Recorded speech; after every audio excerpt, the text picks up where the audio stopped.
बेदे हरे हर कवि को बदीवानी, कहते साधु महिमा सकुचानी। सो मोसन कही जात न कैसे, साक बनिक मनि गुण गण जैसे। ब्रह्मा विष्णु शिव कवि और पंडितों की वाणी भी संत महिमा का वर्णन करने में सकुचाती है। वह मुझसे किस प्रकार नहीं कही जाती, जैसे साग तरकारी बेचने वाले से मणियों के गुण समूह नहीं कहे जा सकते। बंदउ संत समान चित, हित अनहित नहीं कोई। अंजलि गत शुभ सुमन जिमी, सम सुगंध कर दोई। सिया राम। मैं संतों को प्रणाम करता हूँ जिनके चित्त में समता है, जिनका ना कोई मित्र है और ना शत्रु। जैसे अंजलि में रखे हुए सुंदर फूल, जिस हाथ ने फूलों को तोड़ा और जिसने उनको रखा, उन दोनों ही हाथों को समान रूप से सुगंधित करते हैं, वैसे ही संत शत्रु और मित्र दोनों का ही समान रूप से कल्याण करते हैं। संत सरल चित जगत हित, जानि सुभाउ सनेऊ।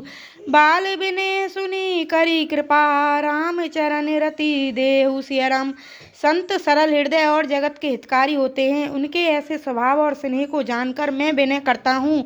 मेरी इस बाल विनय को सुनकर कृपा करके श्री राम जी के चरणों में मुझे प्रीति दे। बहुरी बंदी खल गन सती भाए, जे बिनु काज दाहिने उबाए। पर हित हानि लाभ जिन केरे, उजरे हरस विषाद बसेरे। अब मैं सच्चे भाव से दुष्टों को प्रणाम करता हूँ, जो बिना ही प्रयोजन अपना हित करने वाले के भी प्रतिकूल आचरण करते हैं। दूसरों के हित की हानि ही जिनकी दृष्टि में लाभ है, जिनको दूसरों के उजड़ने में हर्ष और बसने में विषाद होता है। हरिहर जस राकेश राहु से, परे अकाज भट सहस बाहु से।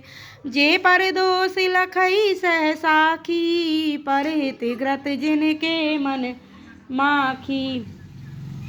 जो हरि और हर के यश रूपी पूर्णिमा के चंद्रमा के लिए राहु के समान हैं और दूसरों की बुराई करने में सहस्त्र बाहु के समान वीर हैं। जो दूसरों के दोषों को हजार आंखों से देखते हैं और दूसरों के हित रूपी घी के लिए जिनका मन मक्खी के समान है, अर्थात जिस प्रकार मक्खी घी में गिरकर भी खराब कर देती है और स्वयं भी मर जाती है, उसी प्रकार दुष्ट लोग दूसरों के बने बनाए काम को अपनी हानि करके बिगाड़ देते हैं।